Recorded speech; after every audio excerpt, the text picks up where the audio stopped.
As we have discussed before, there are a wide variety of ways in which we come by guests.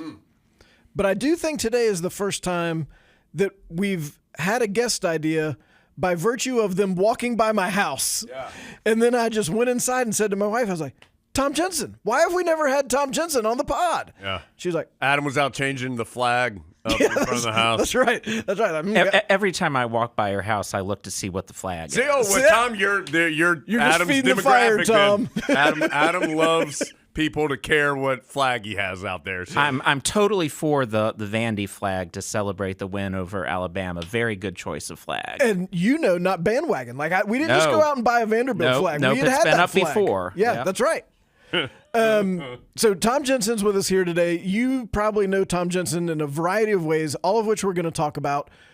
Chapel Hill's most prolific walker, the most known fan, I think it's fair to say, at Boshemer Stadium. Yeah, he's the Tar Heels guy. And he's the Tar guy. Right, yeah. Everybody else is the Heels. He's guy. the Tar. And side note, one of the most prolific people in his field and most well-known in the entire country, oh, by the way. So, Tom, thanks for taking time out from all of that to be here with us. It's great to be with both of you. Give people a little snapshot of your real life and then also some of those other things we just talked about so that they can hear it from you rather than us. Sure. So I'm in my 17th year being the head of Public Policy Polling, which is a national polling company sort of checking up on elections all over the country. That's pretty much what I've done for my entire adult life. And just to give a sense of what that's like at this time of year, in the month of October, we conducted 166 surveys around the country and interviewed almost 100,000 people. So that's sort of my professional life. I have walked at least 10 miles every single day for over 4 years now. Wow. In that period of time, I've walked over 27,000 miles. Every single day, Tom? Every single day, including a couple days with pretty bad COVID that I probably really shouldn't have done it those days, but I still did. Look, you get sick, you just keep going. We appreciate it. So I think this is the thing I'm most commonly known for around Chapel Hill because I am always reading while I'm walking. Sometimes just reading stuff on my phone, but often reading 500-page hard copy books. So I've had some people come up and tell me the nicknames that their neighborhoods have given me. People tell me that too, Tom, but I think it's a little different. I got a lot of nicknames out there. So apparently the older people in one of the neighborhoods that I walk through refer to me amongst themselves as the reader, which is okay. That makes sense. That's pretty basic for what we're going with here. But this second grader came up to me and said that he and all of his friends call me Bookman. And I prefer Bookman because that kind of makes you sound more like a superhero. Yeah, that's right. Who can solve this crime? Bookman. We got to get Bookman. It's a crime of policy that we need understood, so Bookman is the guy. And then I have had a pretty close relationship with the UNC baseball program going back definitely to 2006, the first year that we were really good. But to the point of Adam not being bandwagon, I wasn't bandwagon either. The reason I started coming to all the baseball games is that my senior year I had a class called Sports and Society. And I was one of the few non-athletes in that class. And Garrett Gore and Mike Cavassini, who ended up being hallmarks of our Omaha teams from 2006 to 2009, were freshmen in that class. And I just really liked them, so I started coming to their games. And then all of a sudden, we got awesome. And I should tell one footnote story about that class. Tyler Hansbrough, as a freshman, was in that class. There you go. And I'm sure all of our fans remember that Tyler scored. Was it 40 on the dot against Georgia Yes, Tech? 40 on the dot against Georgia Tech. And I think that game was it was definitely on a weekday night. I think it was at 9 o'clock on a weekday night. I might be misremembering that. But anyway, this was an 8 o'clock class, and Tyler had this class at 8 o'clock the next morning. And I think everybody was sort of wondering, is Tyler going to come to class at 8 o'clock in the morning after scoring 40 points? He was in there at 7:55, and everybody gave him an ovation when he came in. He was very embarrassed about it. But I still, I obviously liked Tyler for the on-court product, but when he showed up 5 minutes early for an 8 a.m. class the morning after dropping 40 on Georgia Tech, I was very impressed by that. Just how these boys are, Adam. You know that. Okay, a lot to talk about here. Let's start with the polling part. like, what are people's reactions when you guys reach out to them? Because I got to tell you, Tom, I'm tired of getting the text messages and the phone calls at this point in time. Well, I don't blame you. So what are people's reactions when you guys try to get their opinion on things? Well, most people ignore us. I mean, that's a reality of conducting survey research in this day and age, is that the response rates are not very high. Like a generation ago, when people were just getting called on their landlines and they had 3 channels, and we called them during Wheel of Fortune, which was about the only option that they had for evening entertainment, like 30 or 40% of people would answer the polls. Now, I mean, this is going to be a shocking number, but now it's about 1% of the people we contact who actually answer. If you have a landline, we still call you on your landline. That's not a lot of people. We're now doing most of our polling by text. The response is a little bit better on text because people can at least open up the survey and see what they're getting into and if it's something they feel like answering, whereas calling people on their landlines, you're lucky if they even answer the phone. But you do still need to call people on their landlines because there can be some big differences in what people think or not. For instance, in 2016, the polls for the Michigan primary election were saying that Hillary Clinton was going to beat Bernie Sanders by like 30 points. And it's because the polls that were saying that were only calling people on their landlines, and Hillary Clinton was beating Bernie Sanders by 30 points among people on their landlines, but Bernie Sanders was beating Hillary Clinton by like 50 points among people on their cell phones. So that sort of shows how you have to do the mixture of calling people or contacting people in both different ways. Okay.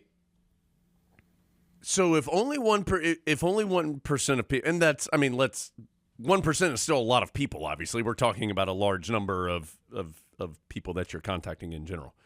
So how accurate do I think the polls are if only 1% of the people are responding? Does that? Sure. No, that's a very fair question. Over the last 8 years, there have been 6 years where polls were pretty darn accurate, and there have been 2 years where polls were not very accurate. Now, the problem for the polling industry is that the 2 years where the polls were not very accurate were the 2 presidential years of 2016 and 2020. So I understand people who just look at that and say polling is bunk. But I think that there's been an unusual impact the first 2 times that Donald Trump ran, where it was harder to get a hold of his supporters. And there have been a lot of changes to the polls this year to sort of try to make sure that that doesn't happen again. And I guess we'll get the answer on that soon enough. How do you try to find a representative 1%? Like, it doesn't matter if it's 1%, if it's a representative 1%, but it does matter a lot if it's an unrepresentative 1%. So how do you figure out, how do you get the representative 1%? Well, something that we've been very careful about this year because of the poll misses in 2016 and 2020 is we are contacting people regardless of whether they have any history of voting or not. It sort of used to be that the standard whenever you were whenever you're doing a poll for like the presidential race, you would contact people who voted in one of the last 2 presidential races. And doing that caused polls in 16 and 20 to miss out on a lot of sort of first-time voters who Donald Trump really energized and got into the electorate. So that's an example of something that we're doing differently this year to try to make sure that we don't miss those kinds of people. But another thing that is really the core of determining whether polling is accurate or not is that the people who answer polls are not necessarily representative of the population as a whole. Women answer polls a lot more than men. Older people answer polls a lot more than younger people. Highly educated voters answer polls a lot more than less well-educated voters. So really what I'm getting paid for is to be able to take our raw data that we collect that is not as representative as we would like it to be and put together a statistical weighting formula to make the people who we were able to reach and get to answer a poll representative of the overall electorate. And that's sort of what determines whether polls are accurate or not with that 1% response rate. Good. I have to imagine that one of the highlights of your job is when you conduct a poll and you see something in the data that no one else sees, and you're like the first one to think, ooh. Do you remember a time in your time of doing this when that occurred, that you uncovered something and thought, oh, this is going to be much bigger than we thought? Yeah, something that very much comes to mind with that is that in 2010, Ted Kennedy had passed away after a long time as the senator in Massachusetts, so there was a special election to fill his seat. And we found that in Massachusetts, which is a state that tends to vote Democratic by like 30 points, we found that the Republican was leading the special election. And at the exact same time as our poll, the Boston Globe had a poll that said that the Democrat was up by 15. And we ended up being right, and that went a long way towards sort of putting us on the map on a national basis as a polling company that did sometimes see things coming that other ones didn't. Tom, like if you're trying to get polls on a national level, are you still talking about like county commissioners in Orange County, North Carolina? Are you polling for that? I mean, like obviously you're going to do presidential, you're going to do Senate, things like that. How deep do you get with your polling? We do poll to very small levels. Actually, one of the most surprising polls that we ever did was, it's been so long since an incumbent mayor in Chapel Hill lost that nobody even knows when the last time was. Or I should say this was the case in 2015. I was reaching out to experts on local history, and nobody could remember when an incumbent mayor of Chapel Hill ever lost. We actually polled the Chapel Hill mayoral race in 2015 and found that year the incumbent who had been in for 3 terms was likely to lose, and that ended up happening. Just a very unusual thing to have happen in this community. So we can poll down to that level, but the most frequent thing that we're polling right now is congressional districts, just because there's so many of those, and we have some major clients working on that. And one thing that's sort of interesting, though, is the extent to which we can sort of get insights about what's going on in the broader electorate, sometimes even from polling places that aren't very competitive. For instance, we recently did a poll in a northeastern state that voted for Joe Biden by 16 points in 2020, and we found that Kamala Harris was only up by 7 points there. And something like that, I think, actually speaks more to the possibility that Donald Trump might win the popular vote this time around than a national poll saying that he's up by 1 point. When you add up enough things like him doing 9 points, doing 9 points better in a state that Harris won by 16 last time, that Biden won by 16 last time around, you can sort of see how Trump might end up winning the popular vote. As someone who makes a living talking to people, what do you think you understand about just people as a whole than those who don't do what you do? Something that I think I'm very cognizant of and that helps me in my work is being aware of just how few people actually follow politics very closely. I think a lot of people who work in politics like go home and watch CNN and MSNBC at night for their like recreational time. Politics is my job. It is not my hobby. So I think that I sort of have a better understanding that a lot of stuff that happens over the course of the campaign really doesn't matter. That'll get blown into such a big deal.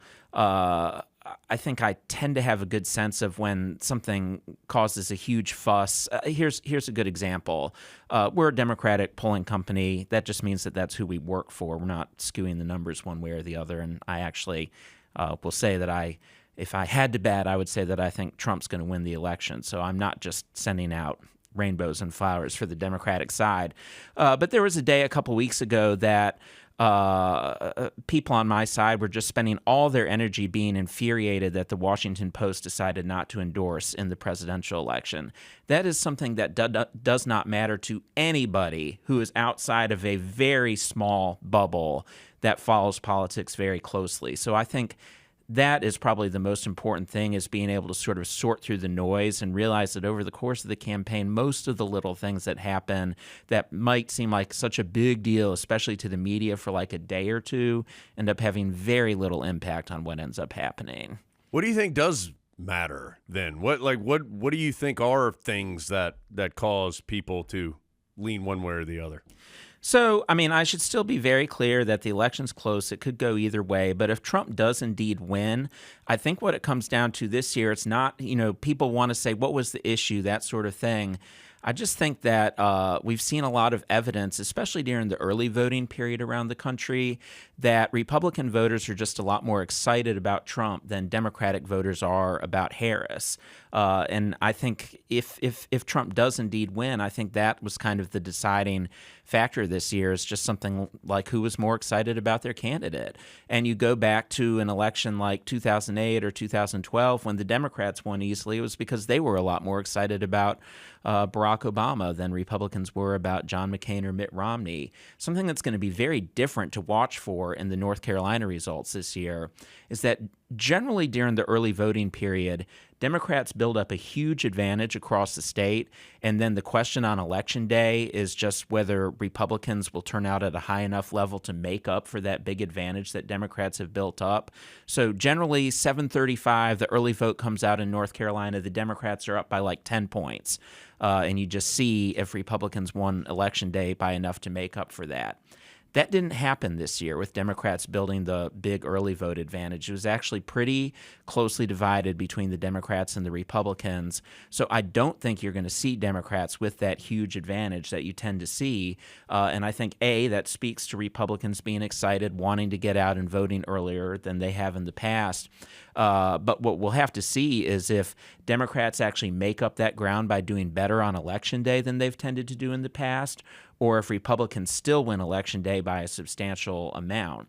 If early votes more or less tied and Republicans still win Election Day by a substantial amount like they have in the past, then this toss-up race that we've been talking about in North Carolina for months is probably actually going to end up more like Trump winning the state by 4 or 5 points, which there is precedent for. He won North Carolina by 4 points in 2016.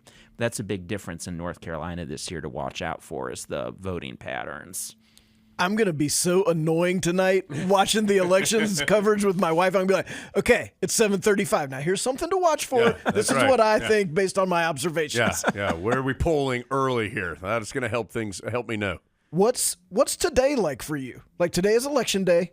What does that mean Tom Jensen is doing other than walking 10 miles?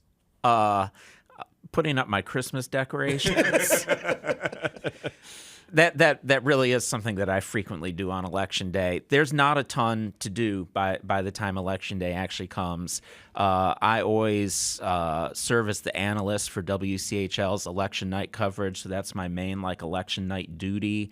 And we do sometimes have exit polls to do. We don't do them in person like what you usually think of as an exit poll, but sometimes we have clients who will want us to do a bunch of calls during the day on Election Day to sort of help figure out what impact some particular issue of interest to them ended up happening. But for the most part, it's sort of unusual. But after about Tuesday or Wednesday of the week before the election, there's just not much utility in doing a lot of polling anymore. So I'm very glad that I got to go to the opening basketball game last night. There's definitely nothing to do between 9 and 11 o'clock the night before the election as a pollster other than watch the Tar Heels put up a solid performance.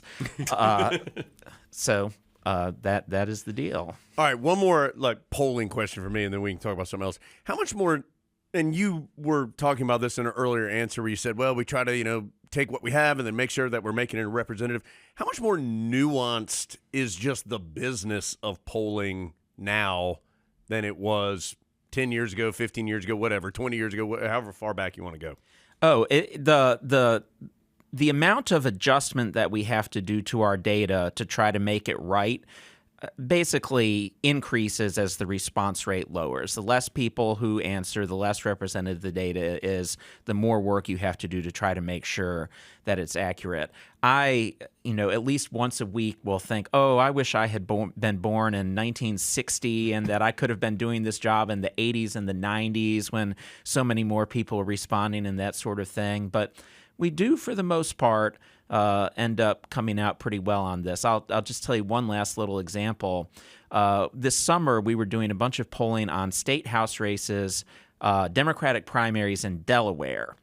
So these elections are things that a couple thousand people are voting in because they're so small.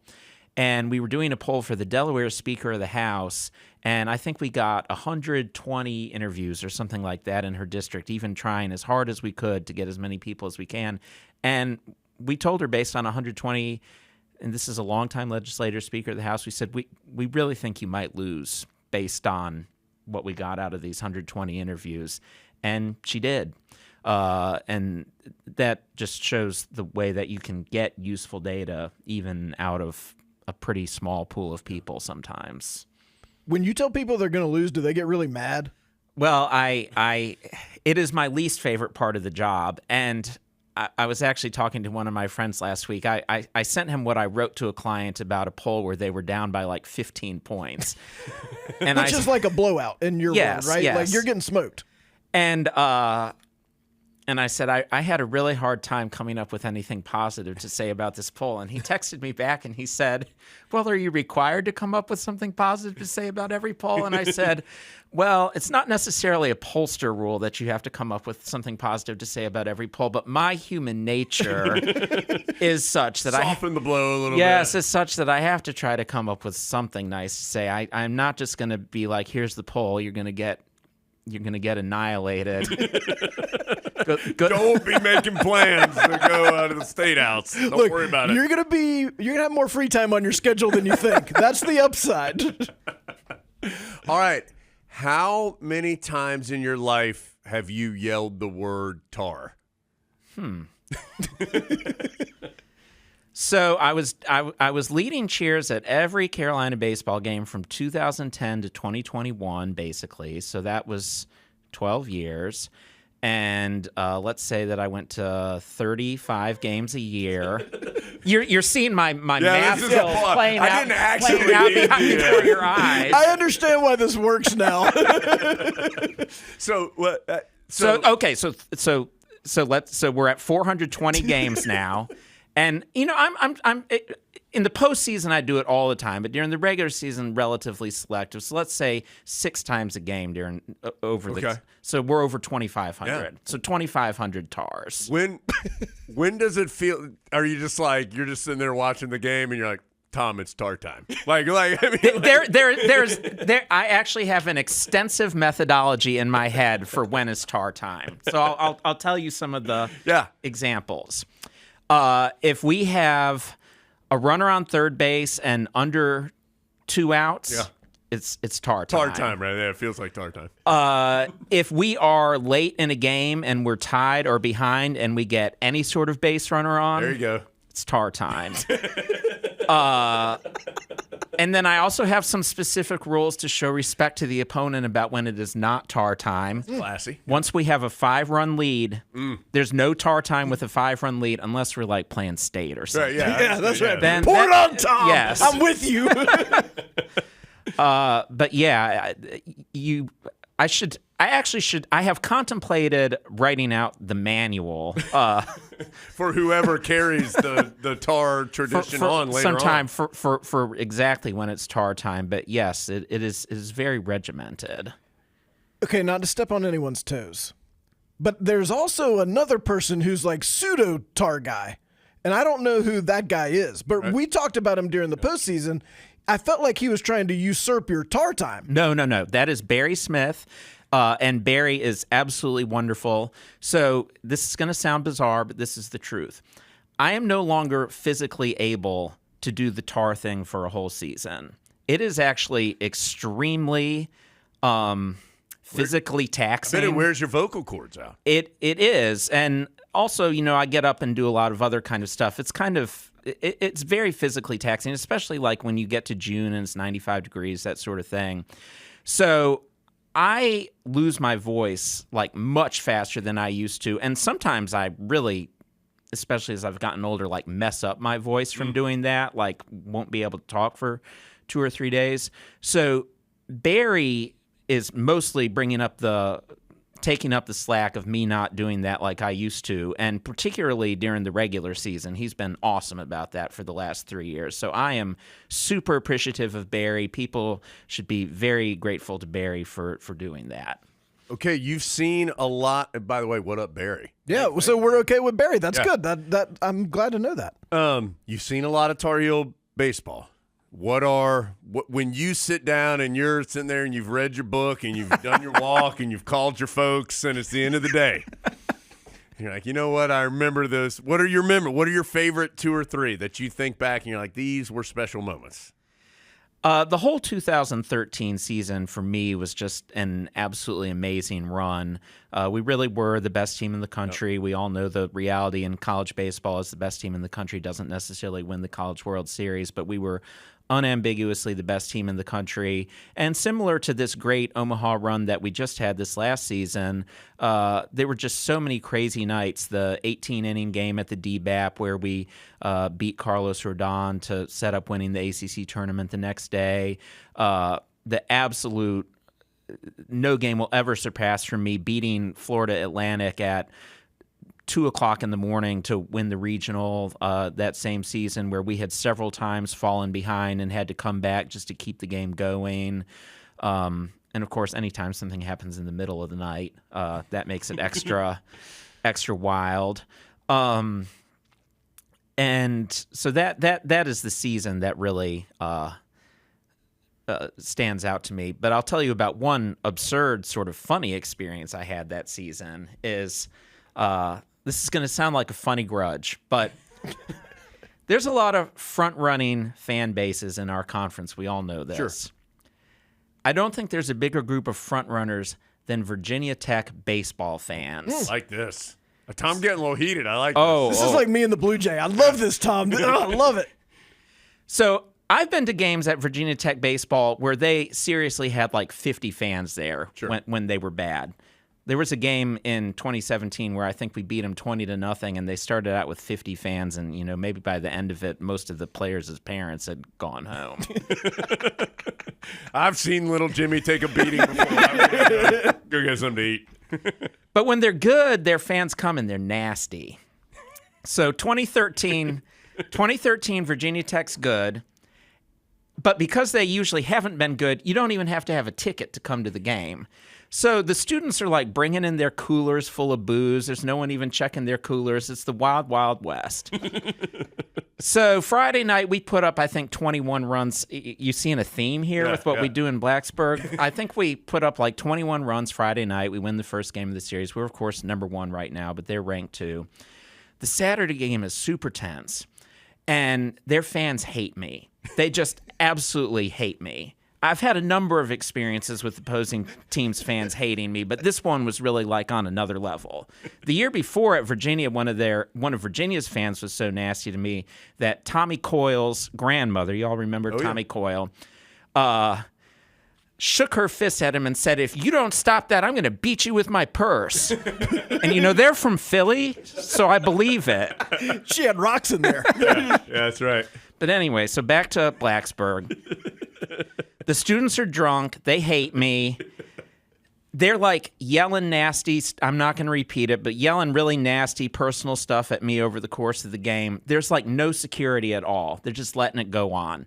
I'm a statue about that kind of thing. Like if opposing fans are being nasty to me, I don't acknowledge their existence. But it was making some of our players' families like really mad because, I'm there in Blacksburg cheering on their brother, nephew, whatever. So they're kind of defensive of me. So we win the game in the 10th inning. Super, super tense. Finally, one of them comes over and gets up in my face on the way out of the game. And then one of our players' brothers gets involved. And then the police are over here. Nothing got too out of hand, but it could have gotten out of hand. So to the police officer, I'm like, sir, the reason that this is happening is because very inappropriate behavior was allowed to go on for the entire game. He threatens to arrest me. Look, bro, don't tell me how to do my job. I just got called horrible names for the whole game, and now I'm getting threatened with arrest. So I got the ACC office involved. Yeah. Saturday night after this game. An email. I'm like, this is what happened. They don't have any security. They're letting the students be drunk. They're letting the students misbehave. Da-da-da-da-da. So, okay, so we come back Sunday. In his mind, Tom's like, you are going to get misrepresented on a poll about a state senator and see what you guys think about that. So I come back Sunday. First of all, speaking to our front-running Hokie baseball fan base, they didn't come back to the game on Sunday after we beat them Friday and Saturday. I love the salt. So the chances of things getting tense on Sunday weren't very good because their fans didn't come back out. We probably had more fans there than they did. But, I'm sitting at the game, and behind me there's this guy in a Virginia hat. And I'm like, why are you coming to the UNC Virginia Tech game wearing a Virginia hat? And it was a very crisp game. I think we won the Sunday game 3-0. It only took like 2 hours and 20 minutes or something like that, which you all know very well is like impossible for a college baseball game. Especially on a Sunday. So Virginia hat guy introduces me to himself. And everybody was talking about, why is this guy sitting in our section wearing a Virginia hat? Well, he was an undercover police officer who had been sent to protect me from any further trouble with the Virginia Tech fans. And his way of going incognito had made everybody notice him. So we had a nice chat. I appreciate that they sent me police protection. I'm glad it wasn't necessary. I should back up with this whole thing, and you all know this from the number of games you've gone to. I am never nasty to the opposing team. Like, I made them that mad on Saturday just by, chanting Tar Heels and Let's Go Heels and that kind of thing. Nothing nasty towards them. Anyway, it's funny to me now. It was a little traumatic at the time. The next time we went to Virginia Tech for baseball, I didn't go. But then the next time we went to Blacksburg after that was 2015 for football. We won the Coastal Division there. And then I went back for baseball in 2017, and we beat them 20-0. So that's my Virginia Tech story. Amy Yacola made a call on Saturday nights hey, can we get somebody to protect this guy but we don't want anybody to know that it's it's a police officer. I need your most sly operative. I need the person who thought it was a great idea to wear the Kamala hat to the Trump rally because he was undercover and didn't want anybody to really take note. Okay. I can't imagine that on the first day you walked 10 miles, you thought, today I will walk 10 miles for the first time in 4 years, and I will do it every day for the next however many years. How did it get started, and why did it get started? I think that it was something that during COVID, the start of COVID, when it felt like we just had no control over anything in our lives and we had a lot of free time because we couldn't do anything fun, I was just sort of like, I'm going to walk 10 miles today. And it wasn't that physically taxing. And then I just kind of kept doing it. How long does that take to walk 10 miles? It takes about 3.5 to 4 hours, but the good news is that I am very capable of multitasking while walking. I actually do most of my work from my phone, do a lot of the reading, as we talked about. And one funny thing that I did during COVID that combines the UNC baseball and the walking was we were very early in that baseball season. The whole rest of the season got canceled. I was trying to think of a way to keep people feeling connected to the UNC baseball program during a season when we didn't have any games. So I started every day while I was walking the 10 miles, writing a summary of cool things that had happened in UNC baseball history on that particular day. And I started sending them to Coach Fox, just sort of, I guess, as a pick-me-up for all of us. And he was like, oh, we want to publish this on Go Heels. So then all of a sudden, I was committed to doing it every single day. You're like, I get to share a website with Adam Lucas? I got to up my game, baby. Well, okay, so here's the funny thing about this. I would be fascinated, Adam, to know, year by year, going back 10, 15 years or whatever, who has written the most words on Go Heels in a given year. I think that it is Adam Lucas for every year except for 2020. It's like the Director's Cup. It was Stanford wins it every year except for that 1 year that the Tar Heels got it.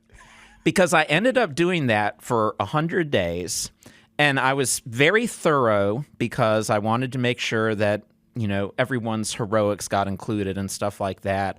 I remember waxing poetically about Reed Frank and Kyle Datras's ability to intentionally get hit by pitches, a truly underrated art. That was one of the things. Do y'all remember that game against Coastal in 2007? It was 3-3 bases loaded, bottom of the 10th, and Reed just kind of popped out his elbow, and we walked off the game. Or hit by pitch. Let's go. So as I was reviewing all this stuff to write these pieces, that was my number one thing I'd forgotten about, was how good Reed Frank and Kyle Datras were at getting hit by pitches. But anyway, did this for 100 days, wrote it all on my phone. I put it all in one Word document when I was done and put it into one of those things that counts pages on the internet and said, okay, What is this? I wrote the equivalent of a 350-page book about UNC baseball on my phone while walking.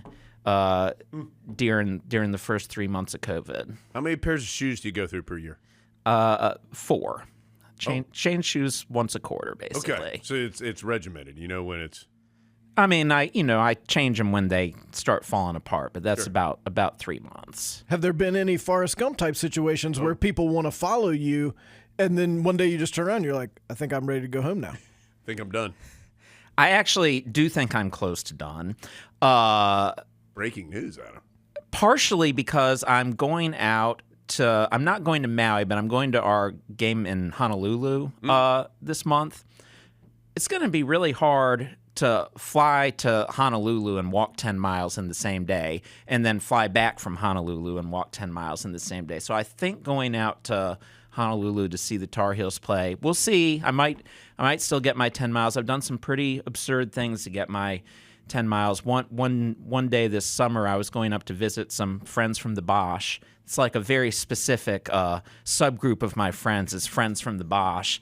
I can't even tell you how many places around the country I've gone for the purpose of seeing friends from the Bosch.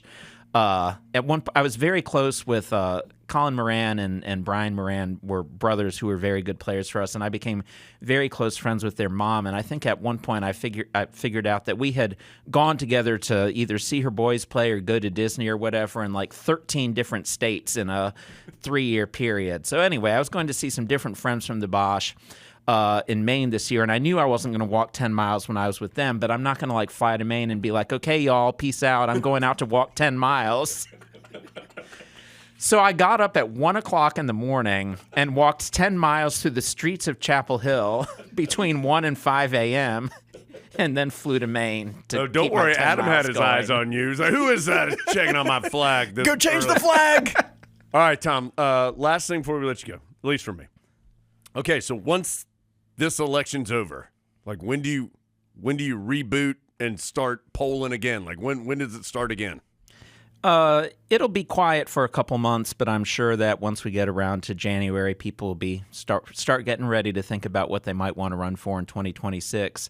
And also, the reality of any presidential election is once the presidential election's over, you end up in a fundamentally different political climate than sort of what had existed before. So let's say that Donald Trump does win the election. That means that for the next couple of years, things are probably going to be pretty good for Democrats. That's just sort of the way things go back and forth. So especially if that is what ends up being the outcome, I think that in January we'll be doing a lot of polls to see if districts are coming into play for Democrats to possibly win in 26 that weren't on the table in 24. We didn't even really talk about this, but you did go to Carolina.